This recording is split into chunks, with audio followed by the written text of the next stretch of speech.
bem-vindos ao primeiro webinar das Jornadas da Reabilitação Urbana de 2022, Viana do Castelo, dedicado ao tema reabilitação do espaço público. O meu nome é Daniel Miranda, eu sou vice-presidente da APRUP, a Associação Portuguesa para a Reabilitação Urbana e Proteção do Património, entidade que está envolvida desde a primeira iniciativa que o município organizou, já em 2016, a primeira edição das jornadas, e fomos na altura convidados pela Câmara Municipal a participar ativamente na organização e na dinamização das várias sessões, e voltaram a convidar-nos este ano para estas jornadas de 2022, que se vão desenvolver num modelo híbrido, com 3 webinars que decorrerão ao vivo na página do Facebook da Câmara Municipal de Viana do Castelo, cujas sessões serão também gravadas e posteriormente estarão disponíveis no canal do YouTube do município.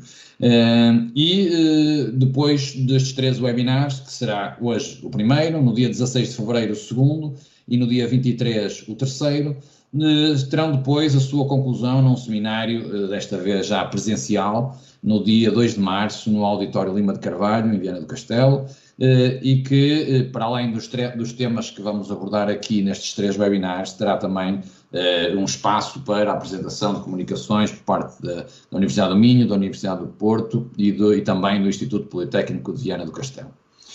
Como disse, o tema escolhido foi a reabilitação do espaço público, depois de já também noutras sessões terem sido dedicadas atenções às questões mais tradicionais da reabilitação do tecido edificado, e, portanto, desta vez tentaremos dar espaço a este tema também importante da reabilitação urbana em Portugal, das cidades, que é a questão do espaço público. E a primeira convidada deste webinar é a engenheira Paula Teles, uma pessoa que, para quem trabalha nestas questões do planeamento, é subejamente conhecida, mas para quem não for também, e muito sucintamente, apresentarei algumas notas ou algumas referências curriculares em Engenharia Civil, na vertente de Planeamento e Território pela Faculdade de Engenharia da Universidade do Porto, é também pós-graduada em Estratégias e Metodologias de Gestão Urbanística e mestre também em Planeamento e Projeto do Ambiente Urbano pela Faculdade de Engenharia da Universidade do Porto e pela Faculdade de Arquitetura da Universidade do Porto.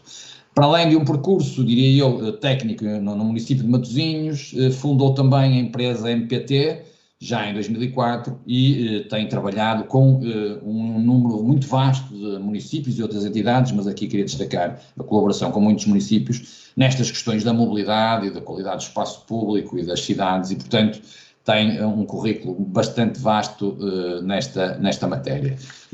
Finalmente, destacaria apenas que tem também uma experiência política, foi vereadora na Câmara Municipal de Penafiel e, portanto, também sabe o que é decidir, também já teve esse desafio do seu lado de tomar estas decisões, que às vezes nós técnicos sentimos confortáveis com as nossas propostas, mas muitas vezes politicamente também é necessário decidir com fundamento, portanto teve também essa experiência de 4 anos no município de Penafiel.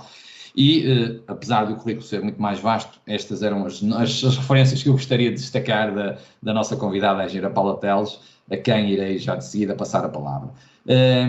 Estará connosco também, em breve, para encerrar a sessão, a vereadora, a engenheira Fabíola Oliveira, que é a vereadora com o pelouro do Planeamento e Gestão Urbanística, também da Proteção Civil, Ambiente, Transição Climática e Mobilidade. E, portanto, ela juntar-se-á a nós assim que possível e também assegurará o encerramento deste primeiro webinar. E, portanto, sem mais demoras, eu convidaria a engenheira Paula Teles, no fundo, a uma primeira intervenção sobre este tema, e o tema mais específico dentro da reabilitação do espaço público para este primeiro webinar é o desenho ou o redesenho do espaço público e os impactos no desenvolvimento do centro urbano e periurbano. Portanto, há aqui matérias para irmos conversando. O objetivo da sessão é que quem nos está a ouvir possa colocar as questões por escrito na página do Facebook do município, e depois nós vamos, ao longo da conversa, introduzindo estas questões para ser o mais dinâmico possível. O objetivo é, de facto, é conversarmos sobre estas temáticas e não estarmos nem aqui, não num diálogo, mas sim abrir a discussão a todos os interessados e participantes neste primeiro webinar. Portanto, agradeço em meu nome e em nome, essencialmente, da Câmara Municipal, que foi quem endereçou o convite, a estar aqui presente. Paula Teles, obrigado. E passava-lhe a palavra para irmos conversando sobre estas matérias. Obrigado. Creio que está sem som, Paula. Está, sim. Agora sim. Muito bem, muito obrigada. Vamos chamar Daniel. E agradeço naturalmente o convite que a Câmara me formulou. Diria eu, vou agradecer, claro, na pessoa do Sr. Presidente, que ainda por cima é arquiteto e, portanto, tem muito a dizer e a fazer na decisão nestes anos que vão agora iniciar. Como aqui foi referido, a dicotomia entre técnico e político é algo que também é extremamente importante e eu acredito vivamente que vamos iniciar um novo ciclo em Viana e que também todos nós estamos aqui para ajudar, para colaborar e para ajudar a refletir.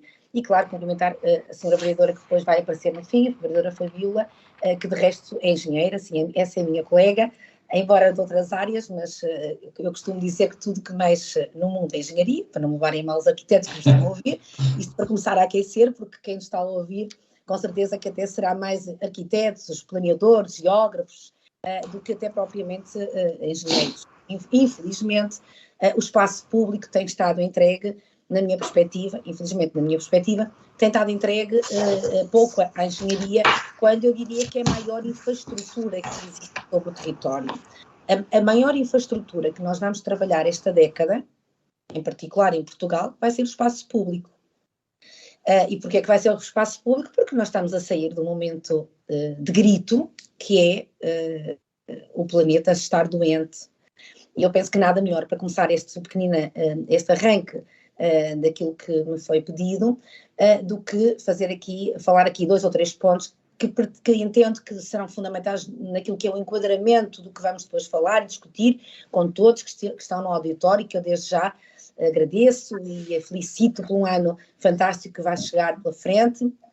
E também, olha, a senhora vereadora está a chegar, acabei de cumprimentar. Bem-vinda. Olá a todos. Olá, senhora vereadora.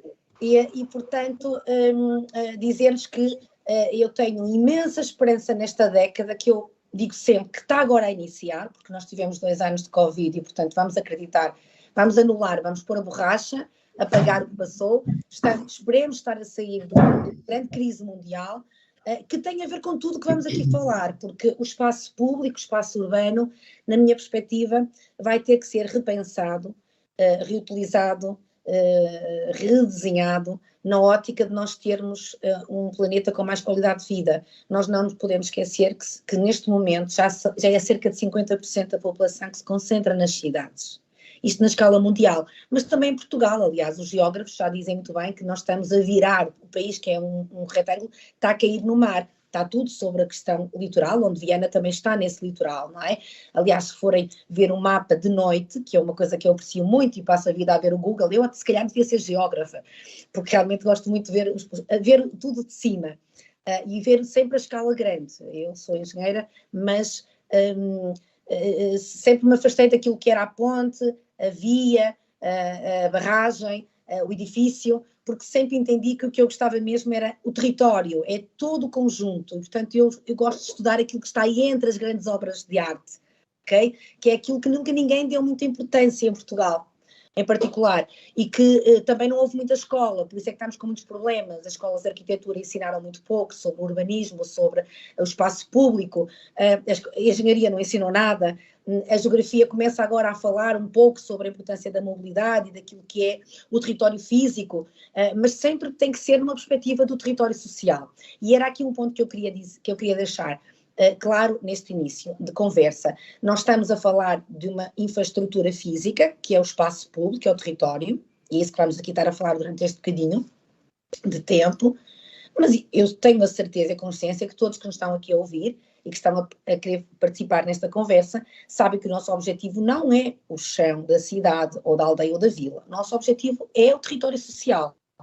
E isto tem que ficar muito claro. O que nós pretendemos é dar qualidade de vida aos cidadãos.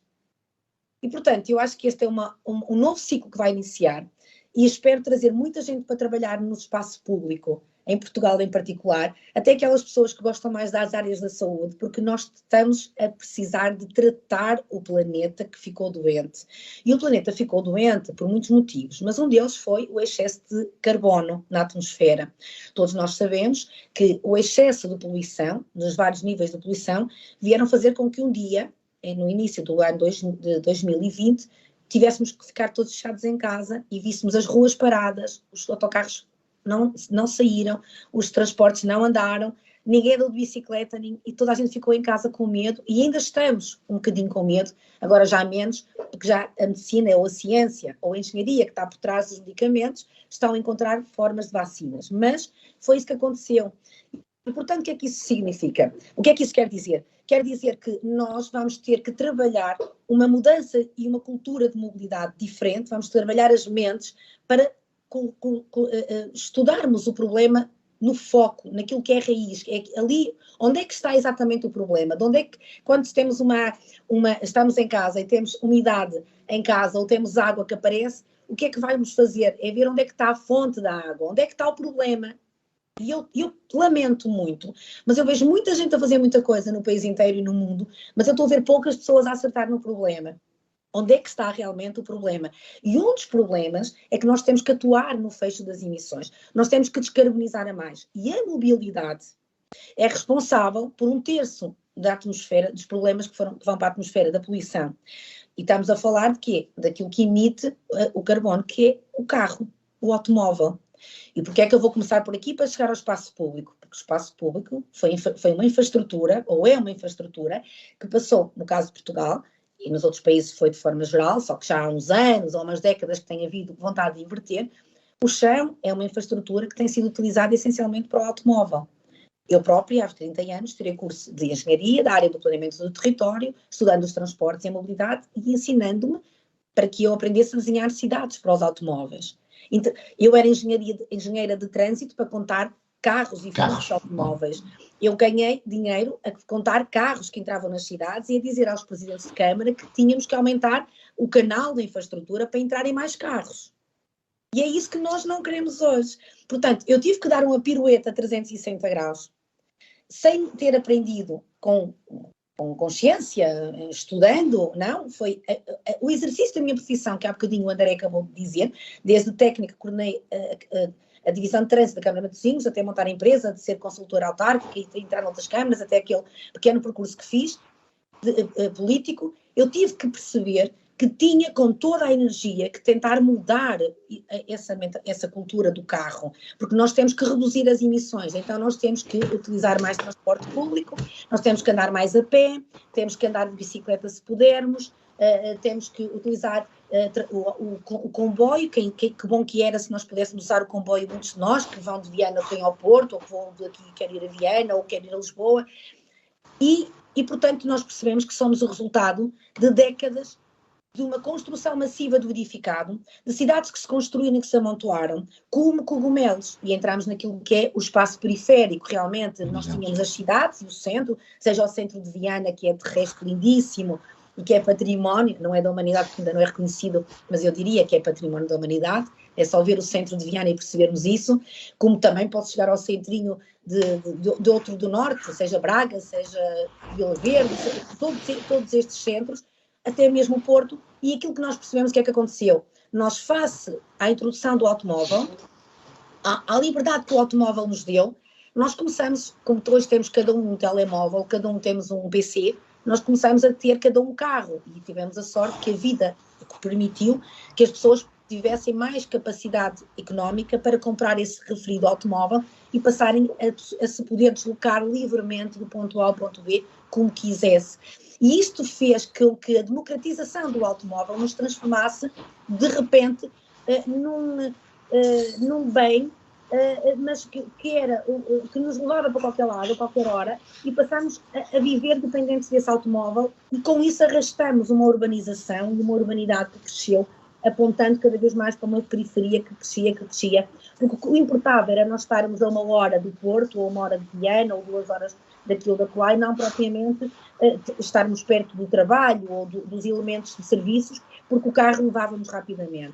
O que é que aconteceu rapidamente? O que aconteceu é que nós percebemos que, de repente, ficámos nas entradas das cidades, meias horas, uma hora e meia no tráfego, completamente em stress, completamente, quase em esgotamento cerebrais, com problemas já de ataque de nervos, e a tomarmos Xanax, como eu digo, a irmos aos médicos, andarmos todos com depressões, porque temos uma vida que é um inferno, é só ver as filas de trânsito que estão no início das cidades, cada uma à sua dimensão, todas. Eu, se chegar à Arouca, que é a minha terra de origem, também dizem que tem trânsito de ponta ali na vila durante minutos. Isso cada um não interessa, cada um é cada escala. A verdade é que também poderiam, alguns deles, não andar de carro na vila para andar 1 quilómetro, poderiam andar a pé e fariam logo o ginásio ao ar livre andando na cidade. Não tinham que ir ao ginásio à noite, que é algo que é necessário, mas não.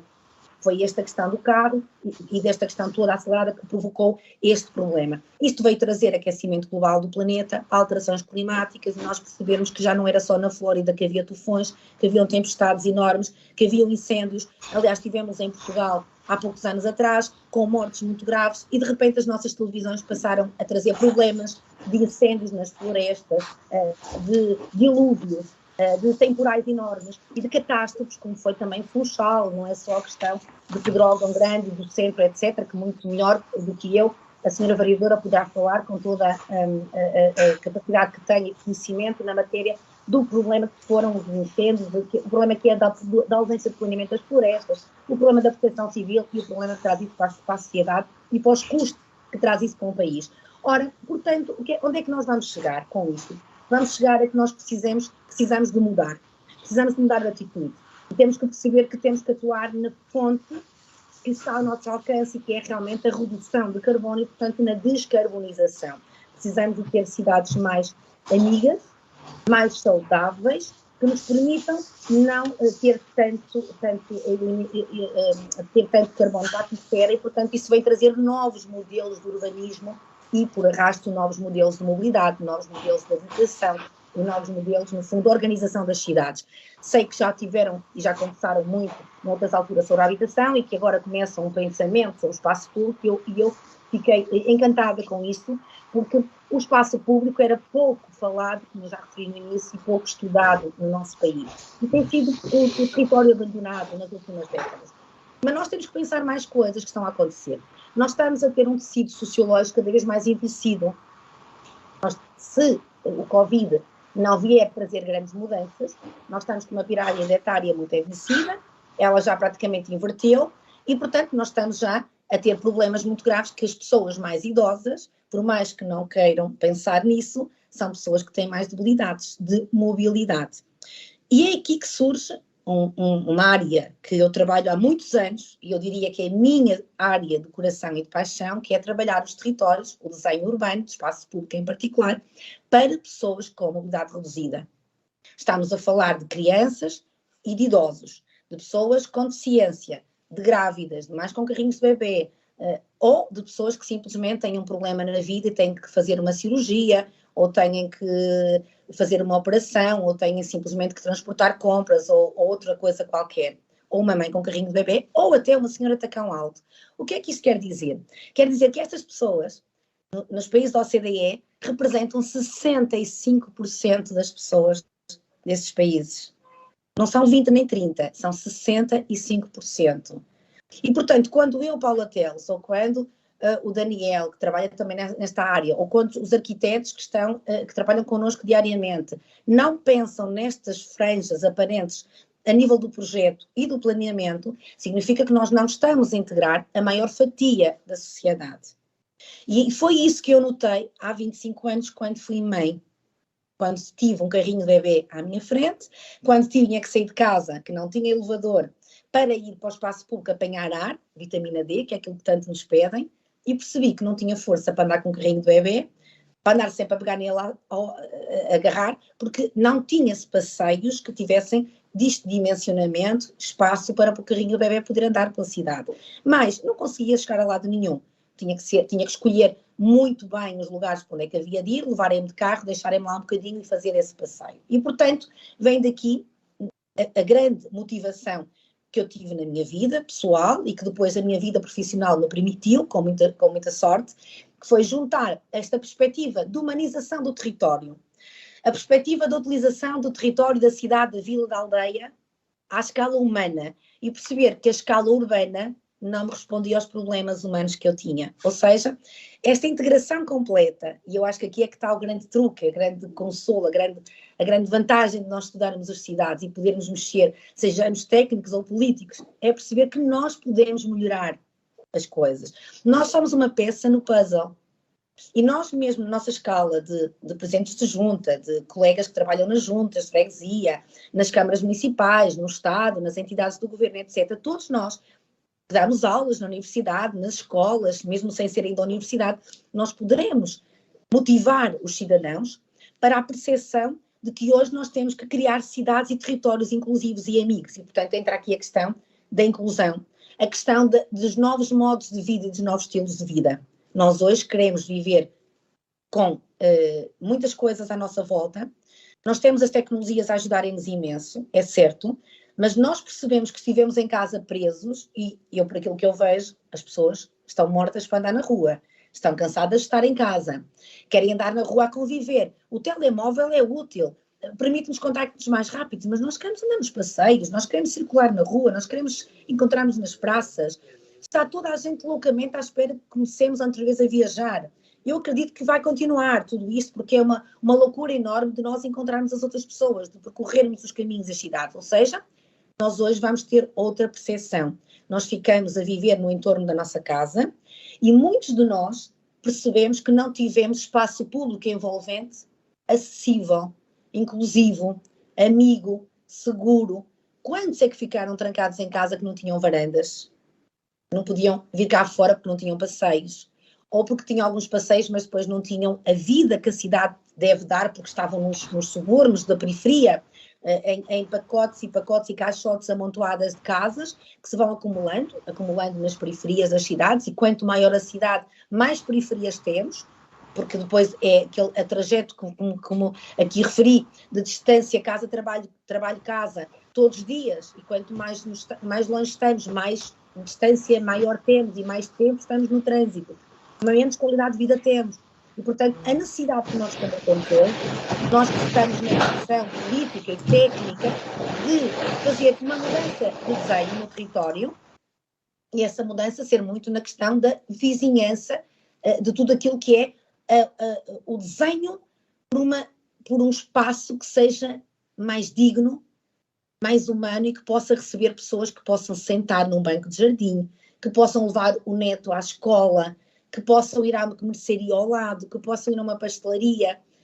E foi algo que nós perdemos nestas últimas décadas.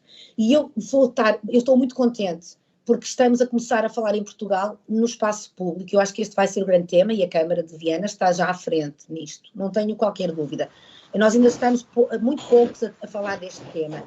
E este é o tema, é o ponto exato, é o ponto de partida. Nós estamos como um monopólio. Temos que voltar à casa partida. E temos que começar a pensar que vamos ter que trabalhar no espaço público, porque nós precisamos de ter cidades mais multifuncionais. Nós precisamos de ter serviços com oferta de economia e de empresas e de cultura e de restauração e, portanto, tentarmos ver se na nossa proximidade de habitação pode haver mais coisas para além da própria habitação. E isso vai exigir que as estradas se transformem em ruas, que é algo que em Portugal ainda não existe muito. Não esquecer que todas as nossas ruas ou estradas, vamos chamar assim, são estradas que pertenciam ao plano rodoviário, assente nas infraestruturas de Portugal. Muitas delas foram absorvidas pelas urbanizações e pela habitação, que foram crescendo, foram absorvidas, mas muitas delas nem sequer estavam ainda na tutela da Câmara Municipal, ainda pertenciam às infraestruturas de Portugal, que hoje é assim que se chama, que era a antiga JAI, que está lá em Lisboa, mas que têm uma vida de cidade ou de bairro de freguesia, mas que depois não têm passeios, não têm sistemas necessários, por causa, têm valetas que estão abertas muitas vezes para as casas, as passadeiras não são seguras, não aparecem nos sítios certos, e portanto tudo isto é difícil. E o que é que então termina, o que é que eu posso dizer nesta fase final da caminhada, neste início de conversa? É que, entretanto, nós com esta questão da descarbonização, nós vamos precisar de fazer grande trabalho de humanizar a cidade, de voltar a resgatar espaço ao automóvel. Para quê? Para os peões. O que nós estamos a verificar é que as cidades eram formatadas para o automóvel. Nós tínhamos no centro da cidade, e se vocês repararem, mesmo em Viana, nas vias principais, elas no início tinham várias faixas de rodagem. Hoje começam a ter maiores passeios, e vocês têm um trabalho já muito bem feito nessa matéria. Precisam é de ter dinâmica urbana, gente, isso é outro problema. Mas esse é o caminho, é aumentar passeios, eliminar estacionamentos, ora colocá-los em estacionamento no subsolo, ora em estacionamentos mais na periferia, de modo a libertar espaço para o peão. Claro que isto tudo exige um planeamento, e é aqui que eu quero chegar. Era talvez por aqui que eu devia começar. É que nós somos o resultado de medidas avulso ao longo das décadas. Nós somos o resultado de pacotes de financiamento europeu que foram injetados em Portugal, ora para fazer uma reabilitação urbana, fazia-se os GATs, as recuperações urbanas, fora daquilo que eram os grandes investimentos, depois eram os equipamentos escolares que até fizemos até, eu penso um erro, tivemos a centralizá-los todos no norte e no sul dos municípios, por alguns motivos que eram na altura pensados e ponderados que eram os melhores, hoje estamos a perceber que se calhar foi um erro, porque nós precisamos de pulverizar as crianças e os jovens pelo território, não estarem a levá-los em transportes de um lado para o outro e tornar os territórios sem ninguém noutros lados.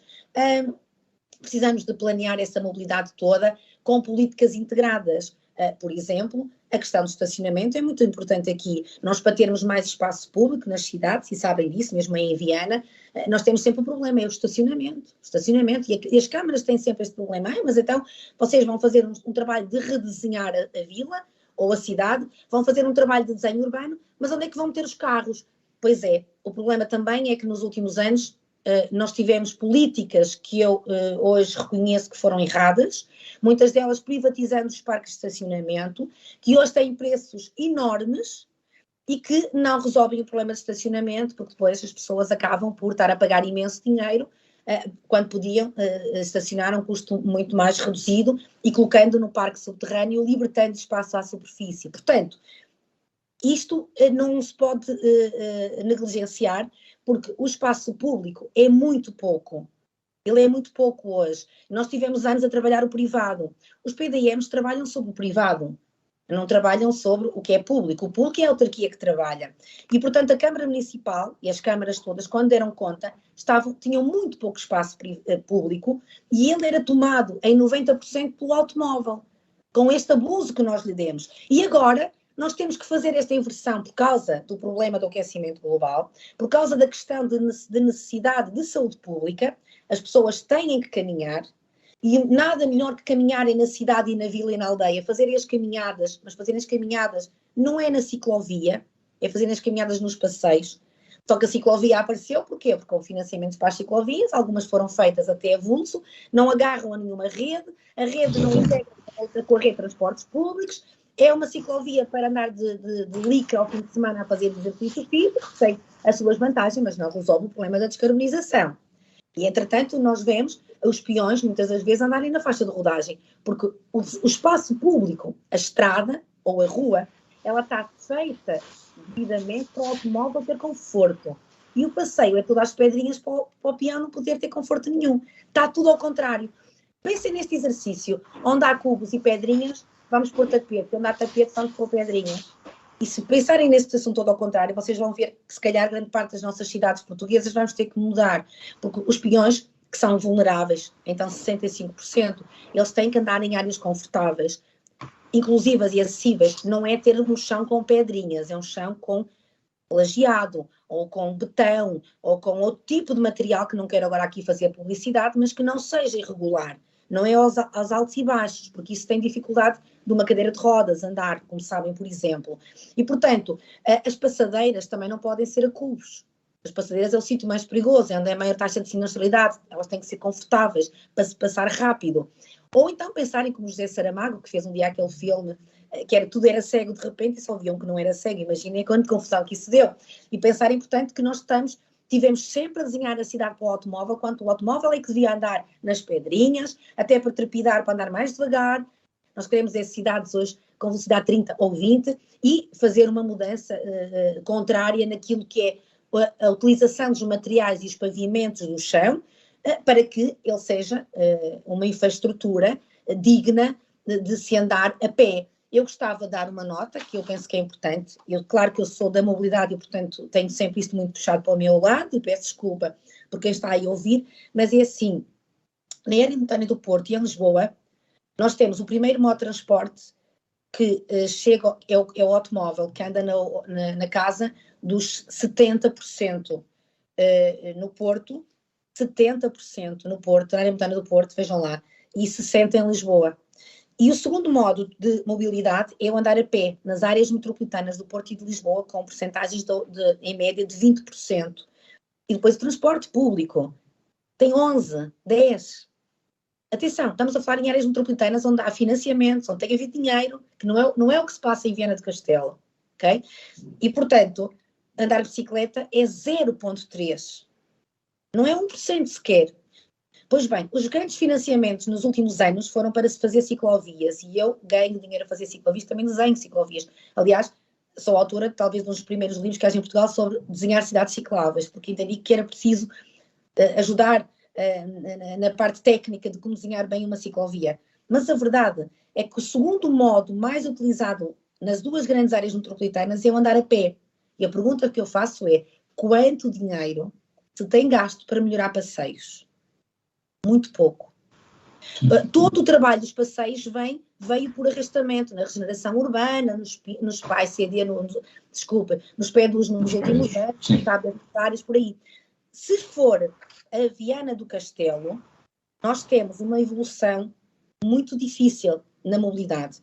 Nós temos um aumento de carros ao longo das 2 décadas passadas. Tínhamos 50% de pessoas a andar de automóvel em 2001. Em 2011 passa para 70%. Ainda não sabemos os dados de 2021. E, ao contrário, temos um decréscimo dos modos pedonais. O que é, até 2011, passamos de 25% de modos pedonais para 15% de modos pedonais.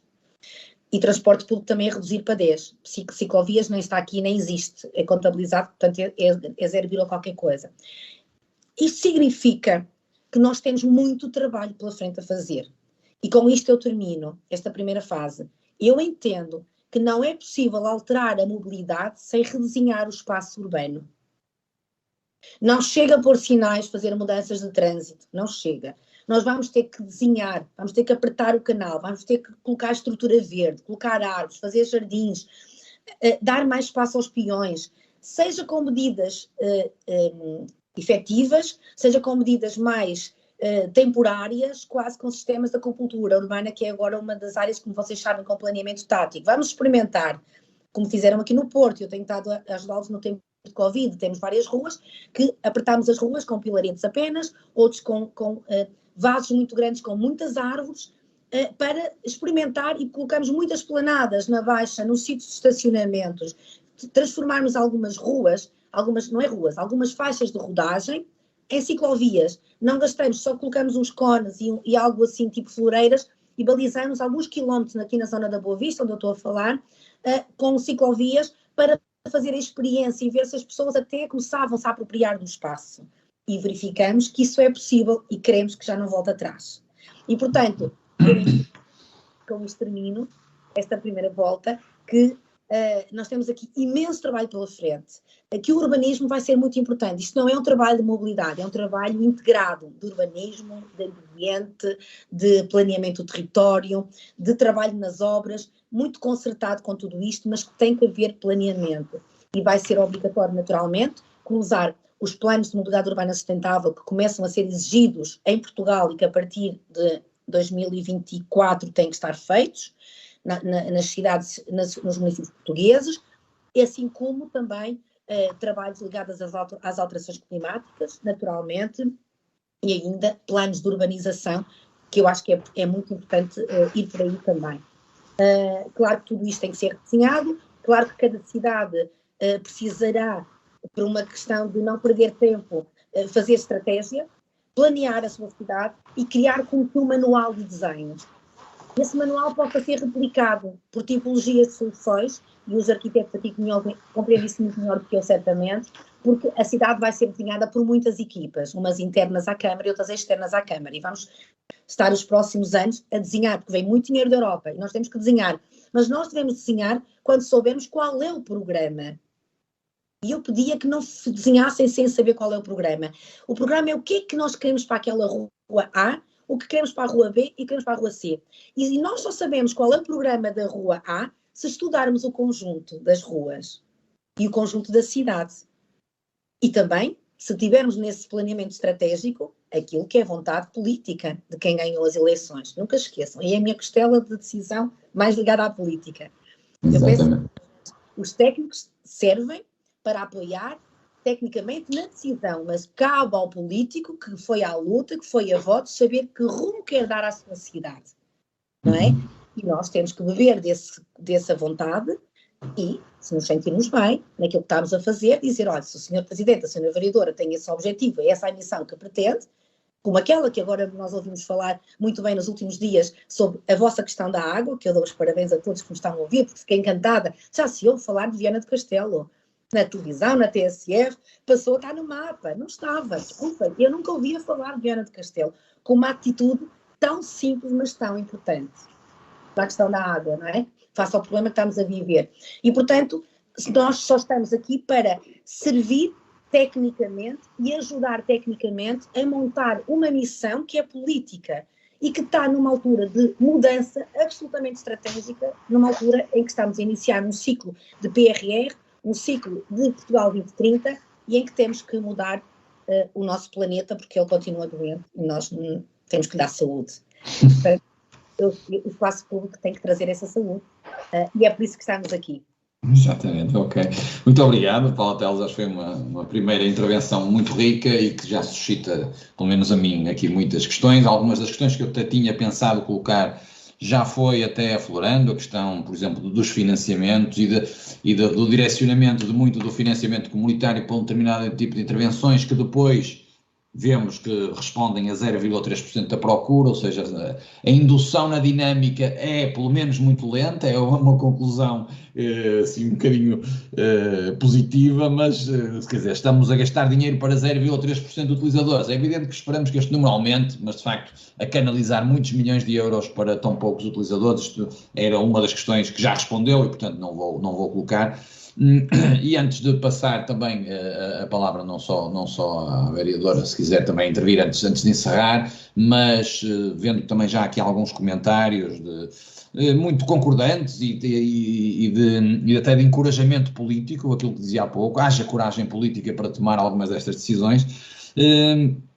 Eu destacaria aqui duas ou três ideias que deixou, que acho que são interessantes. A primeira fala muito na questão do habitat e é uma questão que é introduzida já pela nova geração de políticas de habitação, por exemplo, ou seja, não olharmos só para a infraestrutura, mas olharmos também para, no fundo, a nossa envolvente, onde vivemos, e acho que a Paula trouxe muito bem essa ideia de que devemos planear pensando mais no habitat e não tanto na infraestrutura, na nossa casa ou na nossa escola, enfim, ter uma visão um bocadinho mais integrada das coisas. Essa era o primeiro conceito, ideia que eu acho que foi interessante.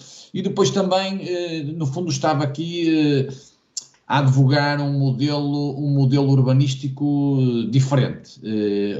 Eu, se não me engano, eu acho que era o Nuno Portas, tinha uma ideia de olharmos para entendermos o espaço, o território como o negativo e os edifícios ou as infraestruturas como o positivo, ou seja, estamos a trabalhar num espaço livre, que é o negativo, e ali vamos colocar coisas, isso é o Daniel, positivo. deixa-me dar uma nota sobre isso. Sim, claro.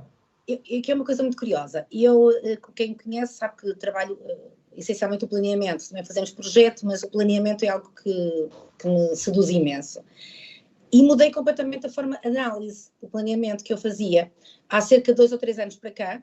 Quando eu faço um plano de mobilidade, eu não vou estudar a planta, imaginem uma planta à escala do PDM até, escala grande, para poder ver as ruas todas, ver quais são as ruas, as variantes, ok. E eu já não estudo as vias, que era aquilo que era a minha base de engenharia, e a base do meu plano, eu não começo por aí, a ver qual é a hierarquia viária, quais são as ruas principais, para começar a ver a hierarquia viária para chegar ao bairro ou à rua. Sim. Eu faço o negativo que o Portas nos ensinou. Pronto. E aprendi com os arquitetos. É muito giro. Nós pegamos, pomos a planta só com os edifícios todos, e fica tudo branco à volta. E eu esqueço a engenharia das infraestruturas viárias e vou ver como é que eu hei de amarrar a urbanidade que foi construída através de um novo conceito que é irrigar o espaço todo entre edifícios. E, portanto, eu deixo de ter um canal viário, mas passo a ter um canal, que também o Guel diz muito, que é a vida entre os edifícios. Por isso é que vamos buscar depois arquitetos paisagistas, que também começam a aparecer, e bem, e comigo trabalham muitos, que possam dotar o espaço dessas cortinas verdes e dessa estrutura verde que é tão necessária, por exemplo, na altura do calor, para eu andar a pé. Como é que eu posso mandar as pessoas andar a pé se depois não tem sombra? No verão é muito calor, não é? Por exemplo. E, portanto, é completamente ao contrário. E então começo a ver onde é que tenho os serviços, onde é que eu tenho o centro do centro. E sei que esse centro do centro exige mais mobilidade pedonal. Então eu começo a tracejar, arriscar. E eu aí quero áreas mais, no fundo, no mínimo partilhadas, áreas de coexistência. Pode ter carro, mas o peão há de ser o principal. Não é?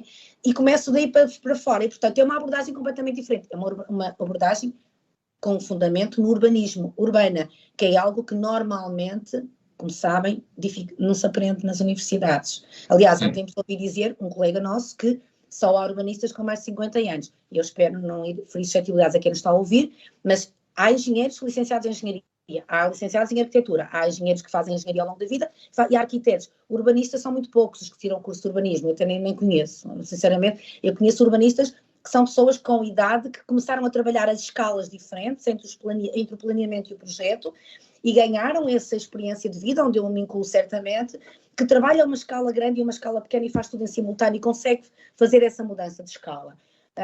Portanto, eu acho que hoje é tempo de ver isso. Quando há dinheiro e dinheiro da Europa, e hoje comecei o meu dia às 8 da manhã como júri num prémio que é da Cofina, para avaliar um prémio nacional sobre prémio de sustentabilidade do Geral de Negócios, em que eu disse uma coisa, está-se a dar prémios, porque alguns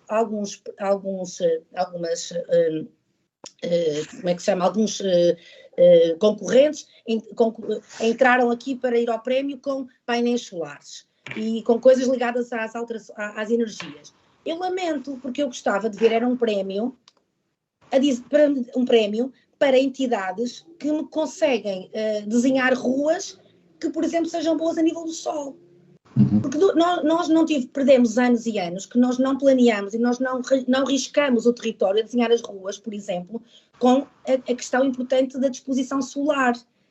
E agora, o que é que andamos a fazer? Andamos a colocar capoto, por causa do frio e das energias, que não é, que nós precisamos, hoje estamos habituados a um conforto térmico, andamos a pôr painéis solares por não sei o quê, andamos a pôr ar-condicionados, quando se calhar se fizéssemos um urbanismo bem feito, devidamente organizado, pensando no sítio do território que é propício para a construção, ver a disposição solar e como é que essa cidade ou essa vila se localiza na zona do rio ou do mar, etc., nós poderíamos evitar imensos custos que estamos hoje a ter, porque não houve um trabalho de urbanismo.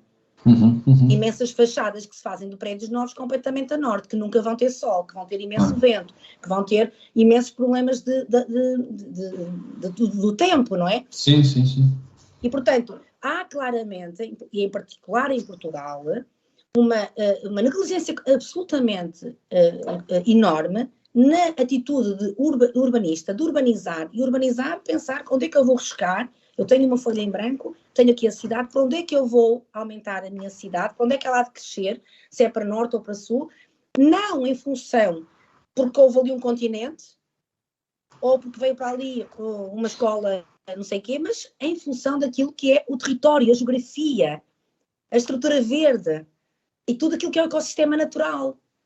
E, portanto, eu acho que nós devíamos aprender muito se lêssemos alguns livros da história, como é que as cidades cresceram, onde é que elas começaram a existir, onde é que se localizavam, íamos aprender muito sobre isso. E, portanto, hoje estamos aqui num período muito difícil, que é tentar rapidamente colmatar problemas que temos de grandes patologias nas cidades, em que o espaço urbano é uma enorme ferida, na maior parte das cidades, é uma ferida viva, portanto aqui também fazer a comparação muito clara entre aquilo que é a infraestrutura urbana e no fundo, e o sistema humano, quase como a medicina, e portanto é a mesma coisa, quando falamos da cultura urbana é exatamente a mesma coisa, as cidades e o território são células, e tem que ser células vivas, por isso é que se fala de habitat e não de habitação, não é isso que nos interessa, nós queremos um habitat, é uma coisa mais envolvente, não é? Mais sustentável, mais integrada, em que o centro da questão é o ser humano, não é? E portanto nós temos que lutar novamente por isso. Temos que cuidar muito mais da nossa cortina verde, da nossa infraestrutura verde, e ela tem que cruzar, ela tem que ser colmatada, ela tem que ser sublinhada, a estrutura azul da água, até chegarmos nas periferias às florestas, e então vermos que o espaço urbano há de ser uma simbiose de tudo isto, e não um canal só para uma infraestrutura de carros. Claro. O espaço urbano é o espaço que sobra entre os edifícios, como dizia o Daniel, e muito bem, que está no tal negativo. Sim. Isto é fascinante. Continuando aqui na temática do planeamento urbano e na política de cidades, já agora eu tenho para mim claro a questão que lhe vou colocar, mas também gostava de ouvir falar um pouco sobre isto, que é se já é hoje, em 2021 ou 2022, o modelo de urbanismo, de densificação urbana, já é uma coisa que está aceita e que já está posta em prática, ou se ainda continuamos a olhar para a expansão urbana como algo defensável. É evidente, quando vamos discutir caso a caso, haverá sempre questões de pormenor que justificarão uma ou outra opção. Mas, ou seja, pondo a pergunta de outra forma, acha que devemos encolher as nossas cidades? Porque eu acho que o problema... Pois, é que eu acho que o problema das periferias é um tema que me atrai. Tenho refletido um pouco sobre esta questão da periferia urbana e do esquecimento, dos territórios esquecidos das cidades. E não é possível, quando eu falo de periferia, não estou a falar daquele território muito longínquo do centro. Sim. Estou a falar muitas vezes até do primeiro anel periférico das cidades, e que não tem valia patrimonial, não tem grande... Quer dizer, são territórios sem identidade, esquecidos, a qualidade do espaço público é péssima ou inexistente, e portanto, às vezes não cidade, temos muitos espaços vazios, loteamentos vazios, ou seja, já infraestruturados, mas que não têm depois a componente edificada. Devemos começar a pensar em encolher as nossas cidades, ou devemos mudar aqui um bocadinho também este paradigma de planeamento? Sim, Daniel, não há qualquer dúvida sobre isso. Do ponto de vista técnico, em formato de tese, e há 20 anos era essa a tese que eu queria seguir na altura, recordo-me, depois acabei por desistir, porque eram tantas as teorias a nível mundial sobre o encolher ou alargar, que vocês Exatamente. Quem quiser estudar isto encontra teóricos, académicos com grandes livros escritos a dizer uma coisa e o seu contrário. Exato. Mas como eu estava sempre na ótica da mobilidade, eu sempre entendia, ok, até pode esticar se estiver à beira de uma infraestrutura de transporte. Portanto, eu tinha sempre esta ideia, se tivermos uma infraestrutura de transporte, um caminho de ferro, né, até podíamos esticar, mas depois à volta, imagina, da GAR, não é? Imagina que estamos em Coimbra B, ok, à volta de Coimbra B tínhamos que dar ali um buffer, imagina, de uma área de 15 minutos, que dissesse, eu posso andar 15 minutos a pé, chegar à estação e a partir entrei na rede de mobilidade, já estou na rede, no sistema urbano, vamos chamar assim. Uhum. Mas a verdade é que hoje eu não tenho qualquer dúvida que os nossos atuais autarcas, ainda por cima aqueles que estão recentemente, desde outubro, que são uma nova geração de autarcas, têm a consciência que nós temos que encolher a dimensão da cidade e que temos que densificar. Claro que isso vai dar um trabalho muito grande, porque é voltar a reciclar a cidade. E vai dar um trabalho muito grande porque o mundo do negócio e da imobiliária tomou conta do centro das cidades, com os preços completamente absurdos, que qualquer cidadão comum, onde nós com certeza aqui fazemos parte, quase que não temos hipótese, a não ser quando tivermos 60 anos, de poder vender tudo que temos, que nos deixaram de heranças e etc., e comprar um apartamento a zero no centro da Baixa. Exatamente. Pronto. E é por isso que as autarquias têm que fazer aqui um trabalho grande e eu acredito também que a vossa irá fazer, torno a dizer, sublinhando até porque tendo a administração que têm hoje, assente num Presidente de Câmara que é arquiteto e que sempre estudou estas questões, tem muita clareza sobre sobre o assunto e que tem que voltar a trazer pessoas a viver no centro da cidade. Mas não é só por uma questão de vivência urbana e termos a identidade da cidade com as pessoas que são da terra lá na própria terra e não termos uma cidade que é um parque temático. Eu não queria que o Porto fosse um parque temático, não queria chegar a Viana do Castelo e sentir que à noite toda a gente desapareceu e só há turistas, todos iguais dos chineses ou do mundo. Não, eu queria ver as pessoas de Viana a atenderem-me nas lojas, a venderem-me as coisas quase como do comércio tradicional, não é? Exatamente. Também. E, portanto, como eu digo, no Porto, queria ver o mercado bolhão aqui na cidade e aquelas pessoas, não é um mercado bolhão com lojas modernas globais, é o mercado do bolhão com as pessoas do Porto a falarem à Porto e a venderem daquela maneira. Bem, sim, é o fenómeno que nós designamos por gentrificação dos centros. Pronto, foi isso que aconteceu. E é esse o grande nosso problema que estamos a ter hoje. Eu não tenho dúvida que os autarcas já estão conscientes que têm que aumentar a densificação do centro, vão ter muita dificuldade. Vão ter dificuldade justamente porque o centro das cidades, Porto, Lisboa, Viana, Coimbra, Braga, mesmo o centro histórico, está comprado por gente que teve dinheiro, que tinha dinheiro, que conseguiu comprar até por bom preço e que há uma especulação muito grande turística e imobiliária também. Mas, se isso acontecer e quase se tornar inflexível, temos que fazer outra coisa, que é mudar PDMs, fazer planos de urbanização. Claro. Eu posso dizer que eu sou a favor, por exemplo, para vocês terem ideia, no caso do Porto, e estando aqui mesmo na Avenida da Boa Vista, para mim não faz sentido neste momento, se temos a Casa da Música no centro da Boa Vista, na Rotunda, e por aí fora, depois há uma margem que vai em direção à Foz, que começa a densificar pouco e entrar a habitação unifamiliar. Eu não tenho problema nenhum em dizer isto daqui a 10 anos, tem que ter prédios aqui. Epá, as casinhas não têm que dar lugar a prédios, porque temos o sistema de metro, que faz logo conexão com a rede ferroviária, com o transporte público enorme que é no centro da cidade, e nós não podemos pôr esta gente toda que trabalha na cidade do Porto a fazerem 2 horas de manhã, estarem à espera na VCI nas entradas do Porto e nas entradas de Gaia. Não é possível.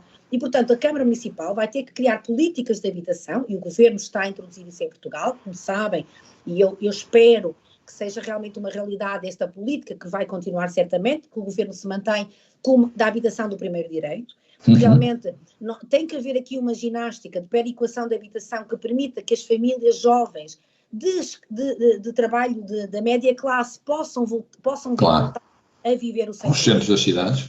E aí, se calhar, a Câmara tem que comprar terrenos, tem que fazer habitação e tem que arrendar, ou tem que encontrar formas de habitação. Portanto, vejam mais uma vez que este assunto do espaço público não é estanque à habitação, claro que não é, mas nós temos que densificar estas cidades. Como Viana, não pode crescer, porque assim precisamos de apostar no centro, de criar mais habitação no centro e reciclar. Eu posso lhes dizer que ainda passagem de ano eu mudei de casa aqui para uma zona próxima da Boa Vista para um prédio que foi sempre de escritórios, que foi reciclado, porque a Câmara Municipal do Porto impôs mudança da função, já num plano de pormenor que fez. E eu até achei muita graça e foi por isso que eu mudei, porque estou a participar numa reciclagem do edifício, que é algo que eu gosto, reciclar a cidade, e também porque vou ficar próxima dos transportes todos e vou conseguir também entrar na rede do sistema de transporte público. E esse é o caminho, é mesmo o caminho. Portanto, para isso temos que mudar aquilo que são os índices. Claro. Do urbanismo, portanto nós vamos ter que ter ferramentas muito rápidas e ágeis, e eu diria que vamos ter que rever tudo aquilo que é planeamento. Não podemos ter PDMs que demoram 2 décadas a ser revistos. Isso. Não podemos ter medo de não planear, porque há câmaras municipais que não querem planear a mobilidade, que têm medo de ter um plano. Só a palavra plano já dá medo. Tudo que é plano já dá medo. Um autarca tem 4 anos e quem nos está a ouvir lá fora tem que compreender que os autarcas não são tolinhos da cabeça. Os autarcas têm 4 anos porque não sabem se ficam mais anos. E têm 4 anos para fazer alguma coisa. E o planeamento em Portugal transformou-se numa atitude tão horrível, porque demora décadas, porque é tudo complicado, vai para as entidades das APAs e da CCDRs e da cultura, e não sei quantos, são tantos a decidir qualquer coisa. Quando nós queremos fazer qualquer coisa a dizer que é plano, mesmo não sendo vinculativo e sem chamar plano, porque estamos na atitude de planear, mas que é um documento de 20 páginas, os autarcas já têm medo. E pensei, pá, se eu vou fazer o plano, vou meter aqui numa coisa, eu chego ao fim do mandato e não tenho numa obra feita, não tenho nada feito. E é isso que é preciso também desmitificar e que é preciso também ultrapassar e também não ter medo. Há planos que sim, que são, como os PDMs, instrumentos muito duros, muito dolorosos, que estão a demorar uma eternidade, mas que nós temos que inverter isso e temos que resolver isso com os governos, e estamos agora vamos arrancar com uma nova fase de um governo. É preciso que os autarcas todos, os senhores vereadores, pressionem o Presidente de Câmara para pressionar a Associação Nacional de Municípios, para pressionar os governos, a ver se estas coisas começam a acelerar, mas também terem a coragem que não devem fazer mais medidas a avulso, mesmo que andem a reboque dos financiamentos, porque elas têm que ser medidas integradas. E hoje o território não é apenas o território físico, mas é o território social. E nós não queremos fazer das cidades um parque temático. Não queremos ter uma cidade que fecha à noite às 10 da noite e só abre de manhã às 10 da manhã. Claro. Portanto, isso implica reestruturar tudo isto. Ora bem, eu não vou pôr mais questões, tinha aqui muitas mais, mas a mim pediram-me também para ser rigoroso com o tempo e nós temos que mesmo fechar às 19 horas, mas queria dar oportunidade também às pessoas que estão a colocar algumas questões e vou pelo menos colocar duas que temos aqui. Há um comentário do Osvaldo De Massimi que vai precisamente na linha disto que estávamos aqui a discutir. Ele diz que para andar dentro da cidade precisamos ter a sorte de viver dentro da cidade. E, portanto, esta questão, de facto, dos centros estarem cada vez mais reservados às classes altas ou aos endinheirados, faz com que muita gente tenha que ir morar para longe. E, portanto, ele diz que muitas pessoas saem da cidade pelos custos crescentes da habitação em direção a soluções mais aceitáveis à sua disponibilidade económica, ou seja, quanto mais a cidade fica despovoada, mais carros circulam em direção à cidade, quantos mais carros circulam, menos bem ou pior é a vida na cidade. Portanto, era um bocadinho esta ideia que também é verdade, mas aqui eu gostava de dar uma nota. Eu tenho vários funcionários e quase todos eles, infelizmente, estão a optar ir para a periferia, claro, porque o valor do imóvel é caríssimo, como a pessoa que está a referir está a dizer muito bem. Mas também há outra questão que eu acho que não tem sido a mais correta. A periferia, uma periferia que não é se chamar periferia foi aquilo que disse, não é? Nem sim. sempre a periferia é má, ao contrário, é algo mais longe do centro, tem permitido a muitos jovens, por exemplo, terem uma pequena casa ou um apartamento com mais espaço. Claro. E também diria uma casa com jardim ou não sei quantos. E eu falando com os meus funcionários, eles vão dizendo isso, porque estão a começar a ter filhos e assim têm um quintal ou têm um jardim ou não sei quanto. E eu acho que aqui, mais uma vez, vem mostrar o erro que os políticos tiveram nos últimos tempos e os técnicos que os apoiaram. Porque se nós na cidade conseguíssemos dar mais espaço verde no entorno das nossas casas, poderiam fazer aquilo que eu fiz sempre. Eu sempre vivi na cidade do Porto, nunca em apartamentos novos, que eu nunca tive dinheiro. Eu sempre comprei apartamentos velhos e reciclei esses apartamentos. Nunca tive grandes assoalhadas, mas eu sempre achei que ia ter uma vida mais confortável e ia ter mais qualidade de vida se vivesse no centro da cidade, em que vivesse no meio de tudo. E os meus filhos iriam à escola quase a pé, que é o que sempre fiz, ou de autocarro, mas muito a pé. Claro. No centro do Porto. Mas para isso eu fiquei anos e anos que nunca tive uma casa de banho privativa. Comprei um T3, com 2 casas de banho. Claro. Não tive. Não tinha muitas varandas, não tinha os materiais modernos. Hoje também, e eu não me levem a mal, quem me está a ouvir, mas eu acho que não há vontade de fazer um sacrifício por aquilo que é o espaço do apartamento para terem mais qualidade de vida.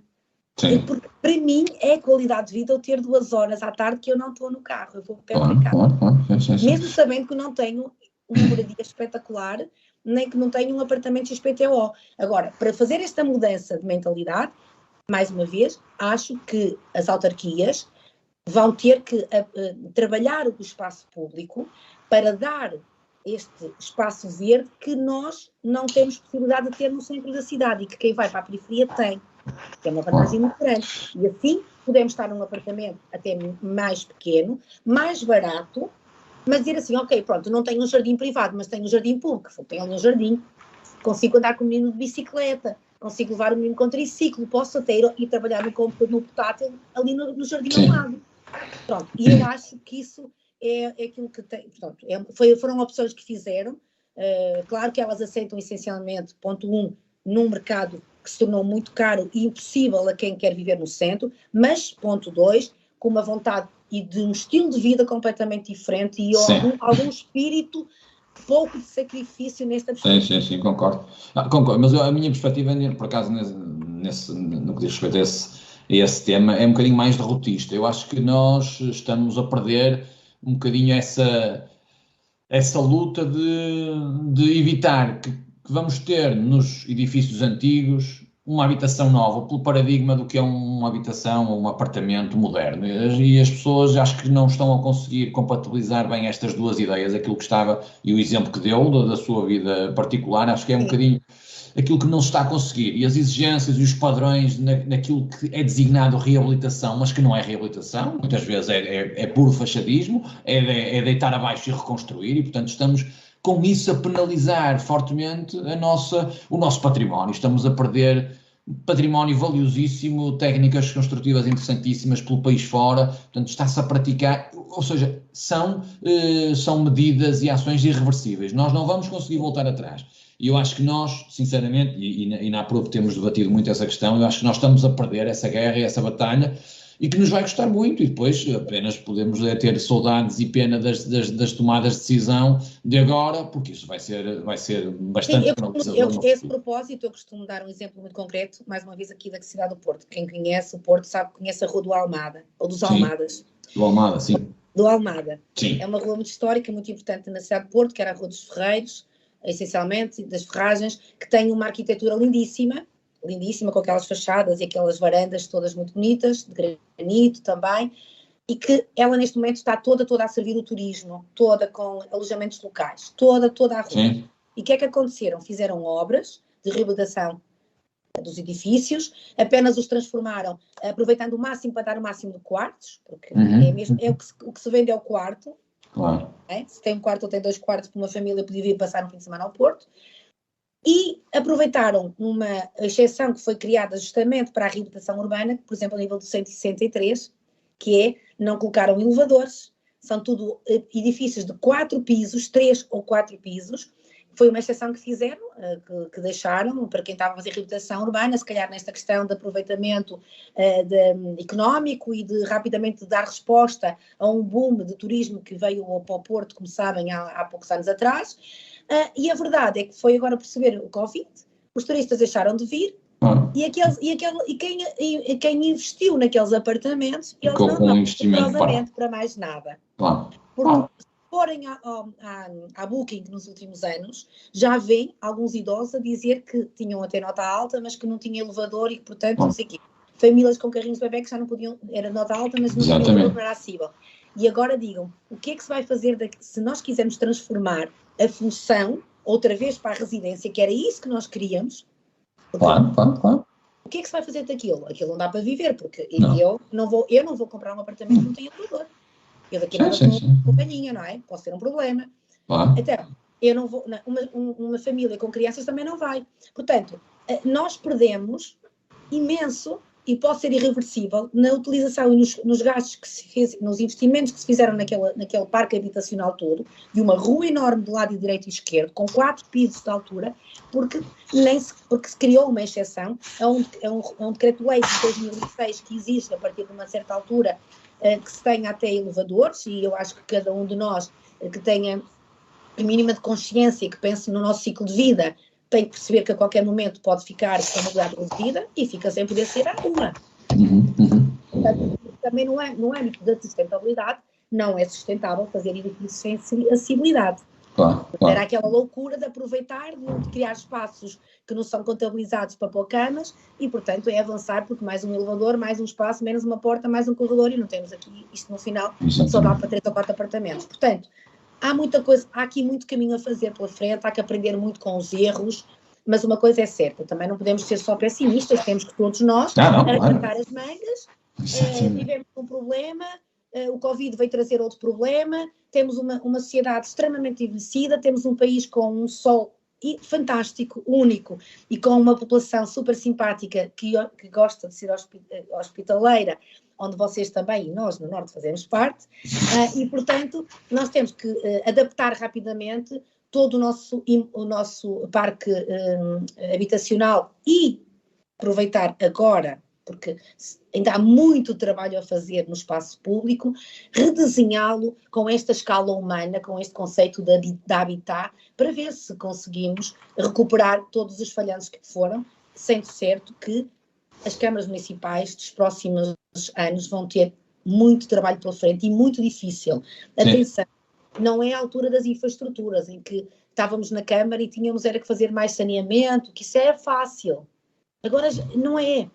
Agora a complexidade aumentou, estamos no 4G, já estamos no 5G, mas ao mesmo tempo ainda temos que ter saneamento, mas ao mesmo tempo já temos pessoas numa evolução enorme, não é?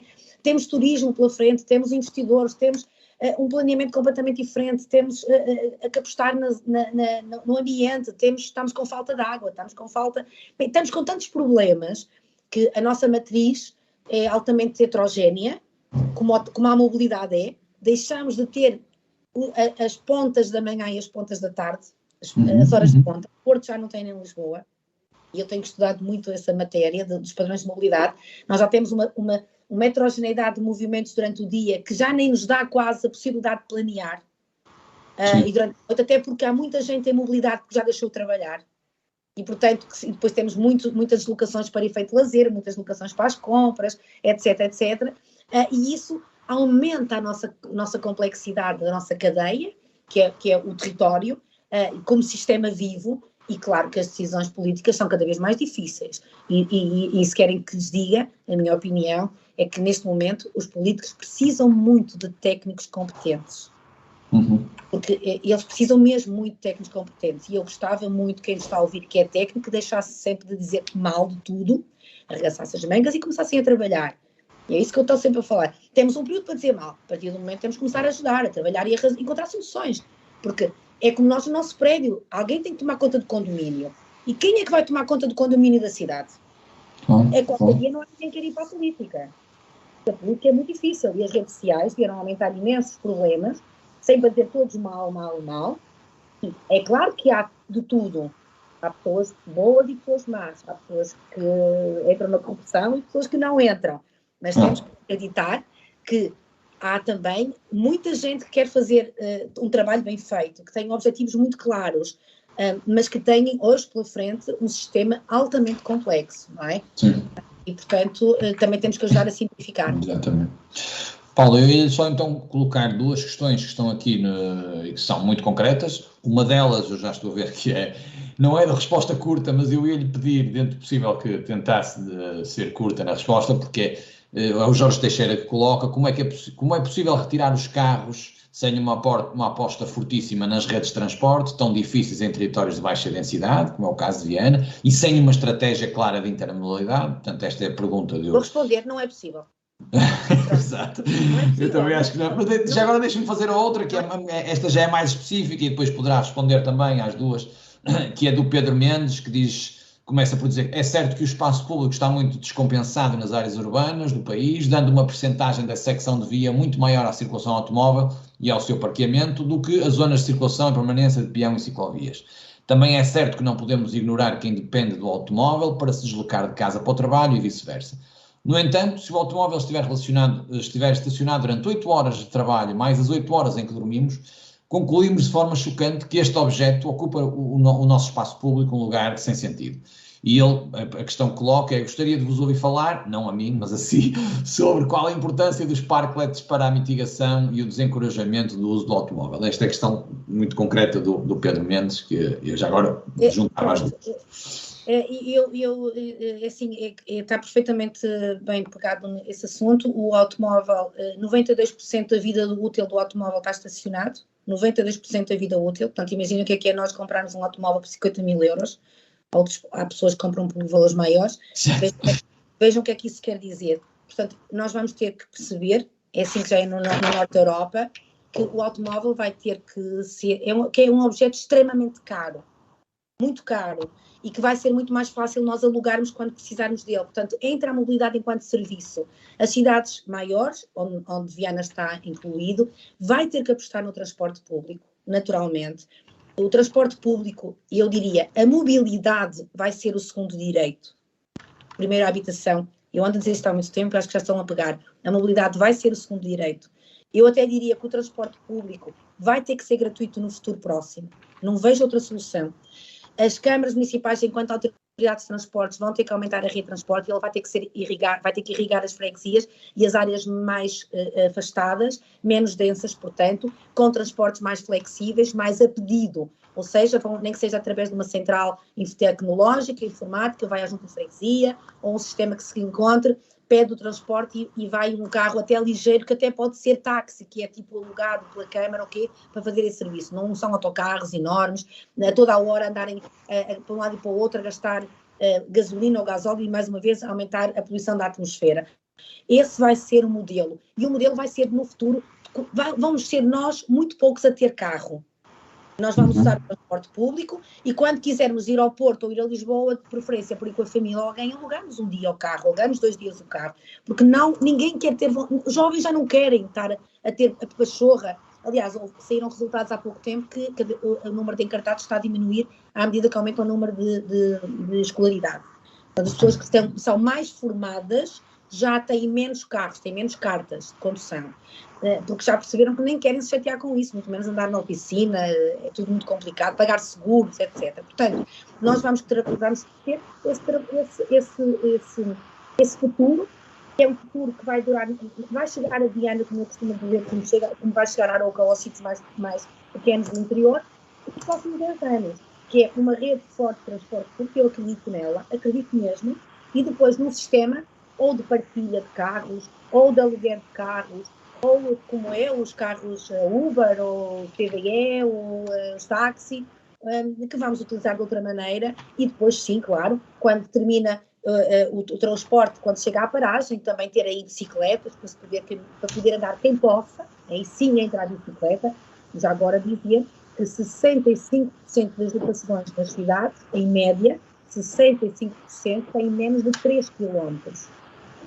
Eu diria que quem estiver em idade ativa, como eu, por exemplo, pode fazer 3 km de manhã. Eu já faço 2 para ir trabalhar. A pé. E, portanto, assim consigo não ter que ir para o ginásio, que é uma coisa horrorosa, ir para um ginásio, estar em frente a uma parede, andar de bicicleta, a ver um televisor, não sei o quê. Não tem piada nenhuma, assim, vem-se a caminhar pela rua, vai-se ao café, cumprimenta-se o Sr. Joaquim, toma-se uma bica, um café, se for preciso come-se uma nata, mas depois como caminhamos 1 quilómetro já fazemos exercício físico, etc, etc. Portanto, isto para dizer que é esse, de facto, o caminho, é uma mobilidade enquanto serviço. As câmaras municipais, enquanto autoridades de transportes, vão ter que trabalhar nos próximos anos com muita força esta integração de mobilidade, vão ter que planear este exercício e vão ter que ter outra postura no sentido de oferta, de aumentar a oferta do cidadão. Claro que com a convivência do Estado e do Governo. E vai ser esse o caminho, não é? É assim na Europa, nós somos sempre os últimos. Muito bem. Pronto, Paulo, muito obrigado pelas suas intervenções e conhecimento e partilha de experiências e de saber.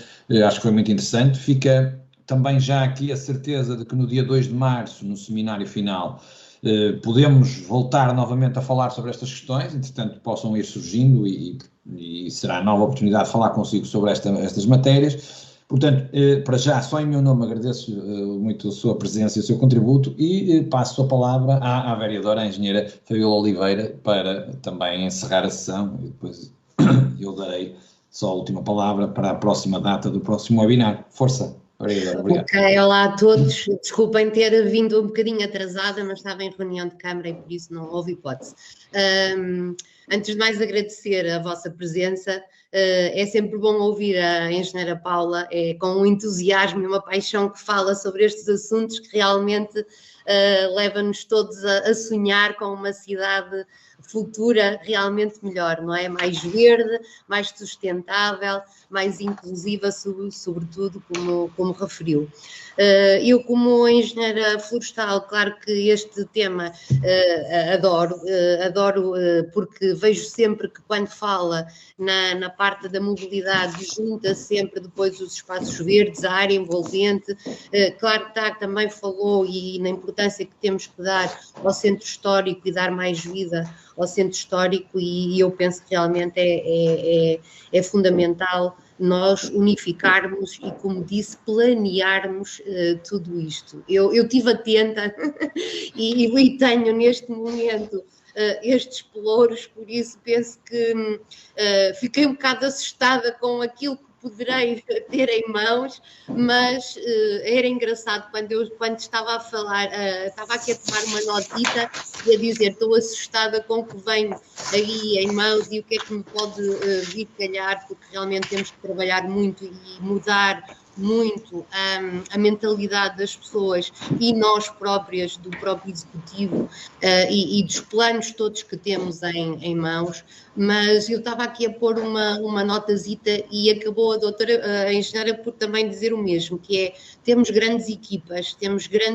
técnicas e eu penso que neste momento Viana está num alinhamento ótimo para fazer uma mudança. Estamos em revisão do planeamento do PDM, estamos com a estratégia local para a habitação, há uma data de instrumentos que neste momento nos podem ajudar a fazer essa mudança e com os técnicos que temos em mãos, quer na parte do planeamento, quer na parte do projeto, quer na parte do urbanismo e também na área do ambiente, penso que iremos conseguir. Claro que não vai ser fácil para nós ter uma alteração e uma mudança de mentalidade no planeamento, não é? Que é isso que nos pedem, mas também acho que não vai ser fácil fazer essa mudança nas pessoas, mas vai ter que ser um caminho que vamos ter que fazer todos juntos. Acho que estes webinars são uma ajuda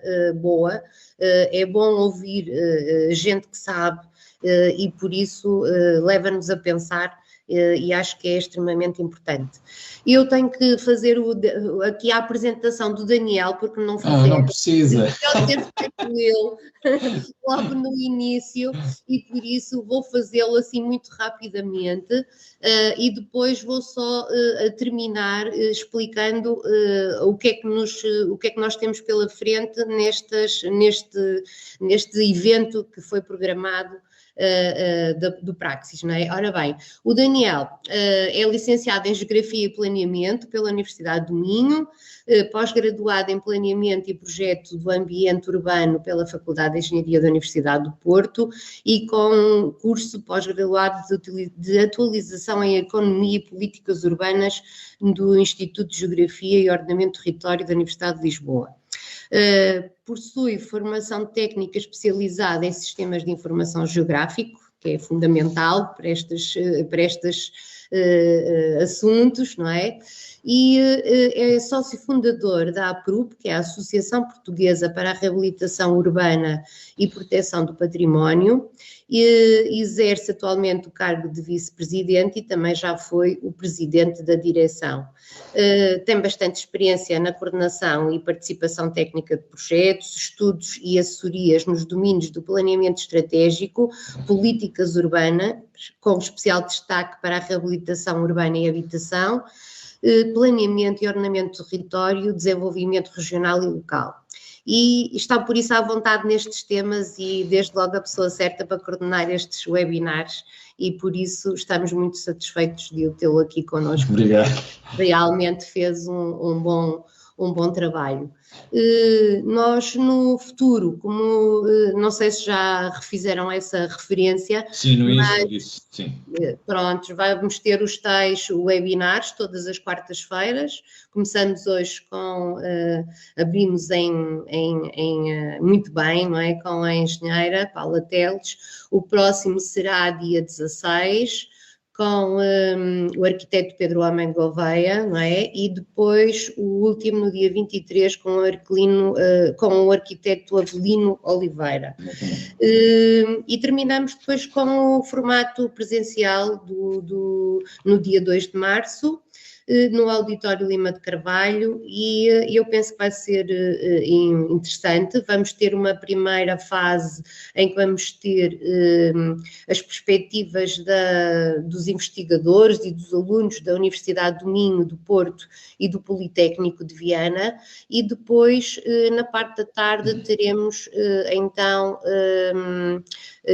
especialistas como o Vítor Monteiro e o David Pontos, e também penso que o Miguel Castro Neto, em que nos vão dar uma perspectiva. Eu penso que estão todos alinhados com este tema da mobilidade, das smart cities, da tecnologia, da inovação. Por isso eu penso que vamos ter informação suficiente para nos pôr a pensar e fazer esta tal alteração de comportamento que precisamos, quer no planeamento, quer na nossa vida, no dia a dia, para fazer face a estas alterações climáticas que realmente são preocupantes. Tem aqui a minha gata. Também está a dar sinal horário. Está a dar sinal horário. Ora bem. E pronto, eu penso que é tudo, não vos vou demorar mais.